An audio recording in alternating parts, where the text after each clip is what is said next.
કિલોની મંડળ સુરેન્દ્રનગર સંચાલિત એસએચ ગોલાણી માધ્યમિક શાળા અને એસબી સિયાણિયા ઉચ્ચતર માધ્યમિક શાળા દ્વારા આ કોરોના વાયરસ મહામારીના સમયમાં આપણે ધોરણ 9, 10, 11, 12 ના વિદ્યાર્થીઓ માટે ઓનલાઈન શિક્ષણના પ્રયત્ન શરૂ કર્યા છે. એના માટે એક YouTube ચેનલ શરૂ કરવામાં આવી છે અને આ YouTube ચેનલ દ્વારા આપ સૌ ઘરે બેઠા જ ઓનલાઈન શિક્ષણ મેળવી શકશો. નમસ્કાર મિત્રો, હું મેહુલ પટેલ ફરીથી એક વખત આપની સમક્ષ ઉપસ્થિત છું. સેકન્ડરી અને હાયર સેકન્ડરી એટલે ધોરણ 9, 10, 11, 12 જેની અંદર અતિ મહત્વનો અને સૌથી અગત્યનો મુદ્દો કાળની અંદર પણ સૌથી પહેલો કાળ સિમ્પલ પ્રેઝન્ટ ટેન્સ મતલબ સાદો વર્તમાન કાળ. હવે મિત્રો, સૌથી પહેલી બાબત તો એ છે કે સાદો વર્તમાન કાળ કોને કહેવાય? આપણે ગુજરાતીમાં બોલીએ છીએ, ફોર એક્ઝામ્પલ, હું રમું છું, હું જમું છું, હું વાંચું છું. જે ક્રિયા આપણે રોજબરોજ કરીએ છીએ અથવા તો જે ક્રિયાઓ દૈનિક રીતે થાય છે એવી ક્રિયાઓ દર્શાવવા માટે સાદા વર્તમાન કાળનો ઉપયોગ થાય છે. ફોર એક્ઝામ્પલ, આપણે આઈ પ્લે ક્રિકેટ, મતલબ એ નથી કે હું ક્રિકેટ રમી રહ્યો છું, મતલબ એ છે કે હું ક્રિકેટ રમું છું, રોજ રમું છું, પણ એ જરૂરી નથી કે એ સમયે આપણે ક્રિકેટ રમી રહ્યા છીએ. જ્યારે આપણે એમ બોલીએ છીએ કે હું ક્રિકેટ રમી રહ્યો છું, મતલબ કે મારી ક્રિકેટ રમવાની ક્રિયા અત્યારે ચાલુ છે. તો કાળ જે છે, કાળની અંદર સૌથી પહેલી અને અગત્યની વસ્તુ છે કાળ સૂચક શબ્દો. કે કેવા કેવા શબ્દો દ્વારા આપણે કાળને ઓળખી શકીએ છીએ. ફોર એક્ઝામ્પલ, આપણે અગાઉના ધોરણમાં ભણી ગયા છીએ કે સાદા વર્તમાન કાળને ઓળખવો હોય તો સૌથી અને મહત્વનો શબ્દ જે છે એ છે એવરી.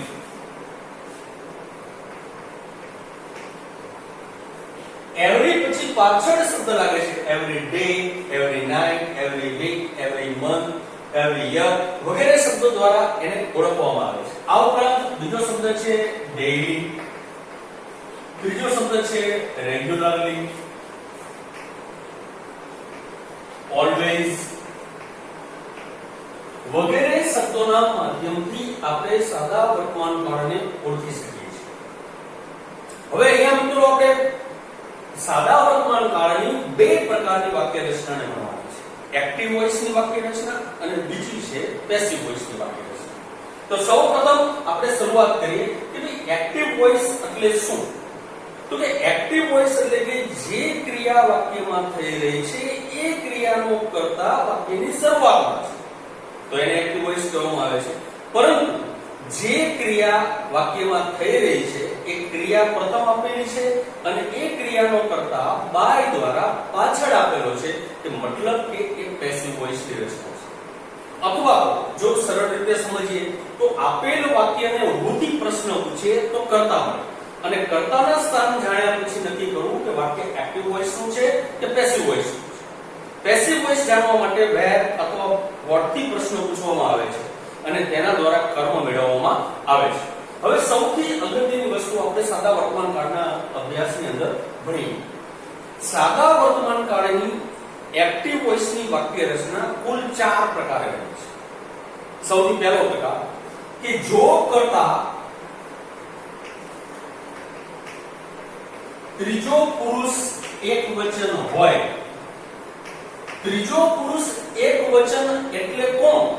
ત્રીજો પુરુષ એકવચન એટલે કે he, she, it અને કોઈ પણ જાતિવાચક એકવચન નામ એટલે કે આપણે કહીએ રમેશ અથવા રીના અથવા અ ડોગ.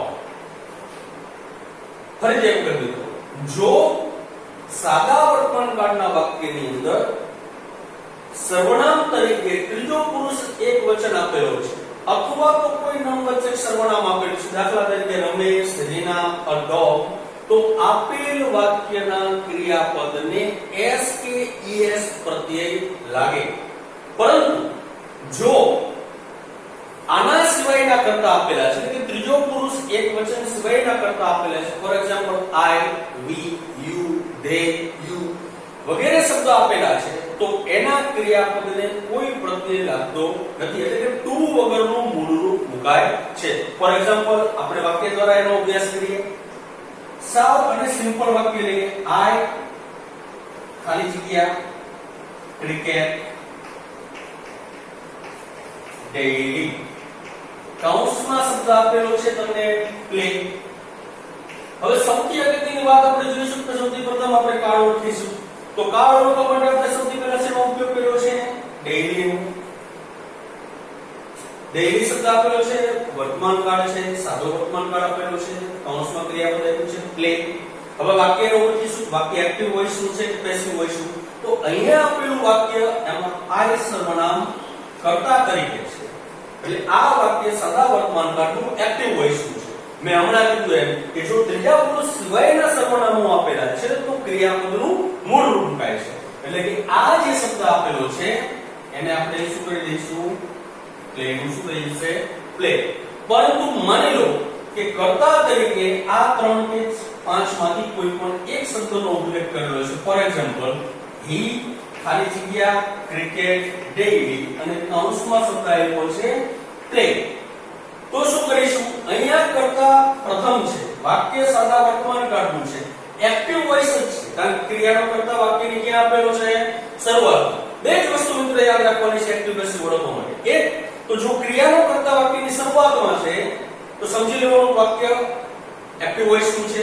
જો કરતા પાછળ છે અને બાય દ્વારા એને પાછળ મૂકવામાં આવ્યો છે, અથવા તો મી, હિમ, હર, અસ વગેરે શબ્દો દ્વારા, ધેમ વગેરે શબ્દો દ્વારા બાય પછી એવા શબ્દો મૂકવામાં આવ્યા છે, તો પરફેક્ટલી વાક્ય છે સાદા વર્તમાન કાળની પેસિવ વોઇસની વાક્ય રચના બતાવે છે. તો હવે અહીંયા જો હી, અહીંયા કરતા કેવો છે? ત્રીજો પુરુષ એકવચન. કયો છે? ત્રીજો પુરુષ એકવચન. તો આપેલ ક્રિયાપદનું s કે es વાળું રૂપ અહીંયા મુકાય. તો અહીંયા પ્લે નું શું થઈ જશે? પ્લેઝ. સમજાય છે મિત્રો? આ વાત થઈ સાવ સાદા વાક્ય. પરંતુ હવે બીજી વાત, જો સાદા વર્તમાન કાળના વાક્યને આપણે પ્રશ્નાર્થ બનાવવું છે અથવા તો નકાર બનાવવું છે તો શું કરવામાં આવે છે? સાદા વર્તમાન કાળના વાક્યને પ્રશ્નાર્થ બનાવવું હોય તો વાક્ય ડુ કે ડઝ વાક્યની શરૂઆતમાં મુકાય છે. કઈ રીતે? તો ડુ ડઝ વાક્યની શરૂઆતમાં મુકાય છે. હવે આપણા માટે પ્રશ્ન એ મહત્વનો છે કે ડુ ક્યારે મુકાય અને ડઝ ક્યારે મુકાય? ડઝ હંમેશા ત્રીજા પુરુષ એકવચન સર્વનામ સાથે મુકાય છે. એક વસ્તુ મિત્રો યાદ રાખવાની, અંગ્રેજી ભાષાની અંદર he, she, it અથવા જાતિવાચક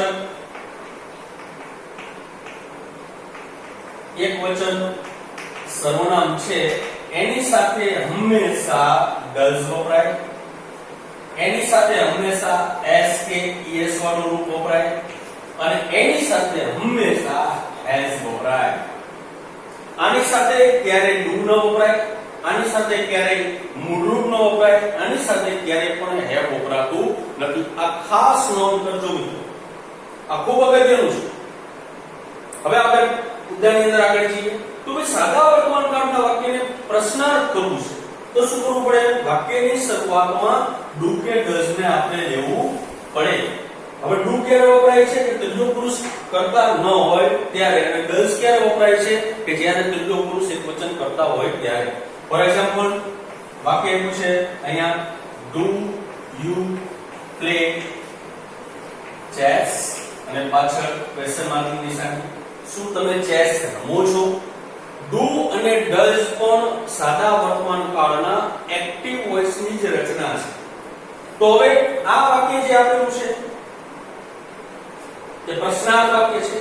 વાક્યને નકાર બનાવવું છે તો પણ સાદા વર્તમાન કાળના વાક્યને નકાર બનાવવું છે તો પણ ડુ અને ડઝ પછી નોટ મૂકવું અનિવાર્ય છે.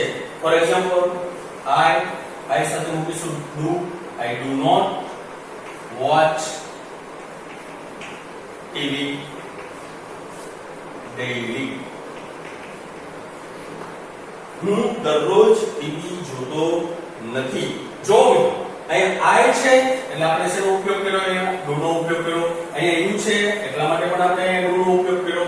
બીજી એક વાત મિત્રો ખાસ નોંધ કરજો, ખાસ ડુ અને ડઝ પછી હંમેશા ક્રિયાપદ મૂળ રૂપે જ મુકાય.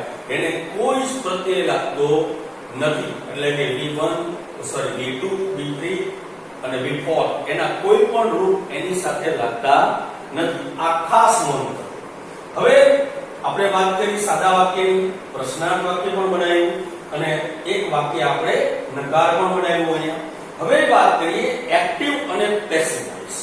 તો એક્ટિવ વોઇસ ની અંદર જે ચાર વાક્ય આપેલા છે એ કેવા પ્રકારના હોય છે એની સમજ મેળવીએ અને પછી આપણે પેસિવ વોઇસ ની અંદર જઈએ. તો એક્ટિવ વોઇસ ની અંદર આપણે જઈએ તો એક્ટિવ વોઇસ ની અંદર સૌથી પહેલું કે કર્તા, ત્રીજો પુરુષ, એકવચન ન હોય તો મૂળરૂપ મુકાય ક્રિયાપદનું. એક્ટિવ વોઇસ ની આ પહેલી રચના.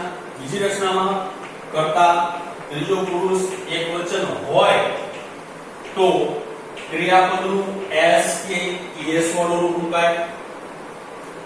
નકાર વાક્ય છે તો ડુ પ્લસ નોટ પ્લસ ક્રિયાપદ મુકાય. પ્રશ્નાર્થ વાક્ય છે તો વાક્યની શરૂઆતમાં ડુ કે ડઝ. વાક્યની શરૂઆતમાં ડુ કે ડઝ મુકાય. ફોર એક્ઝામ્પલ હવે સમજીએ એક્ટિવ વોઇસ નું વાક્ય ક્રિયાપદથી કેવી રીતે ઓળખી શકાય. જો ક્રિયાપદ મૂળ રૂપે છે તો એ એક્ટિવ વોઇસ છે. ક્રિયાપદનું એસ કે એસ વાળું રૂપ આપ્યું છે તો પણ એ એક્ટિવ વોઇસ નું રૂપ છે. વાક્યની અંદર ડુ ડઝ નું ઉલ્લેખ થયો છે તો પણ એ એક્ટિવ વોઇસ નું વાક્ય છે. અને ડુ ડઝ પછી નોટ આપેલું છે તો પણ એ વાક્ય એક્ટિવ વોઇસ નું જ છે.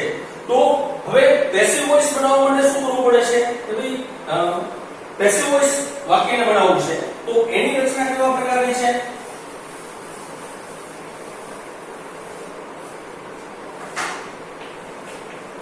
કર્મ પ્લસ ક્રિયાપદ પ્લસ બાય પ્લસ કર્તા પ્લસ અન્ય શબ્દ. આ પ્રકારની વાક્ય રચના છે. ફોર એક્ઝામ્પલ હવે આપણે એક્ટિવ વોઇસ ના માધ્યમથી ભણીશું. તો પહેલું વાક્ય લખીશું I write a letter daily. હું રોજ પત્ર લખું છું. તો આપેલ વાક્ય છે અહીંયા જો ક્રિયાપદનું મૂળ રૂપ આપેલું છે, કર્તા આગળ છે અને માટે આ સાદા વર્તમાન કાળની કઈ રચના છે? Active voice. ડેઈલી દ્વારા પણ આપણને સમજણ પડે છે કે વાક્ય કયા કાઢવું છે. સાદા વર્તમાન કાળની રચના કઈ છે? Active voice. હવે પેસિવ વોઇસ કરીએ એટલે સૌથી પહેલા શું લેવું પડે? કર્મ. તો કર્મ ક્યાં છે વાક્યમાં? હું શું રોજ લખું છું? મેં હમણાં કીધું વોટ અને વ્યક્તિ પ્રશ્ન પૂછો. હું શું રોજ લખું છું? તો જવાબ શું મળ્યો? a letter. તો a letter શું મળ્યું? કર્મ. a letter. હવે શું કરીશું? તો કર્મ પછી એક સિમ્પલ યાદ રાખો. કર્મ પછી કર્મ પ્રમાણે કર્મ એક વચન છે કે બહુવચન? તો એના પછી તુબીડાનું am is are પ્લસ ક્રિયાપદનું V3 નું રૂપ મુકાય.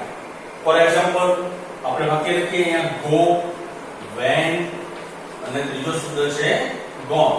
તો આ રૂપ છે એ V1 નું છે, આ છે એ V2 નું છે અને આ છે એ V3 નું છે. કયું રૂપ મૂકવાનું છે આપણે? V3 નું. તો અહીંયા વાક્યની અંદર કયો શબ્દ આવ્યો છે? રાઈટ. તો રાઈટ નું V3 નું રૂપ શું થાય છે? Right, wrote, written. તો સૌથી પહેલા આપણે શું મૂકવાનું છે એ નિયમ પ્રમાણે કળ. તો આપણે પહેલા મૂકીશું અહીંયા a letter પ્રમાણે એમિઝાર માંથી શું આવશે is. a letter is right નું શું થઈ જશે written. એના પછી શું મૂકવાનું છે by. I ને પાછળ લખતા શું થઈ જાય me. અને છેલ્લે અન્ય શબ્દમાં શું છે daily. a letter is written by me daily. આ પેસિવ વોઇસ. હવે માની લો કે આ વાક્ય એવું છે કે રીતે હું લખશું કે આ સાદા વર્તમાનકાળની પેસિવ વોઇસ ની રચના છે ક્રિયાપદ. ફોર એક્ઝામ્પલ કયા ફોર્મેટ ની અંદર આ પ્રકારનું રૂપ આવે છે એક્ટિવ માં પેસિવ માં. એક્ટિવ વોઇસ માં માત્ર do does s es અને મૂળ રૂપવાળી જ ક્રિયાઓ આવે છે. પેસિવ વોઇસ ની અંદર જ to be ના રૂપ પ્લસ ક્રિયાપદનું with નું રૂપ મુકાય છે. આ ઉપરાંત by પ્લસ તમે જોઈ શકો છો અહીંયા I નું શું થઈ ગયું છે me. તો એ પણ બતાવે છે કે આ સાદા વર્તમાનકાળની કઈ રચના છે પેસિવ વોઇસ ની રચના આપવામાં આવી છે. આ વાત થઈ સાદા કાળની. હવે આપણે વાત કરીએ કે પ્રશ્નાર્થ વાક્ય આપેલું હોય સાદા વર્તમાનકાળ, તો એને પેસિવ વોઇસ માં ફેરવવું હોય તો કઈ રીતે ફેરવવું.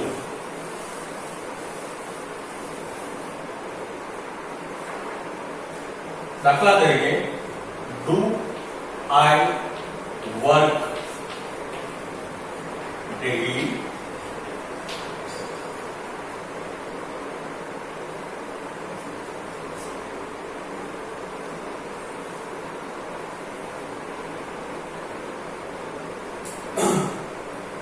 Sorry.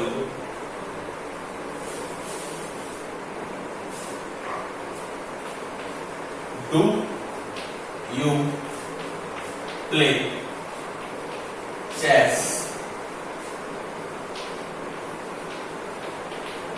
daily? આપેલ વાક્ય સાદા વર્તમાન કાળનું એક્ટિવ વોઇસ નું છે. શેના ઉપરથી મૂક્યું આપણે do આપેલું છે. તો આપણે શેને શેમાં ફેરવવાનું છે પેસિવ વોઇસ.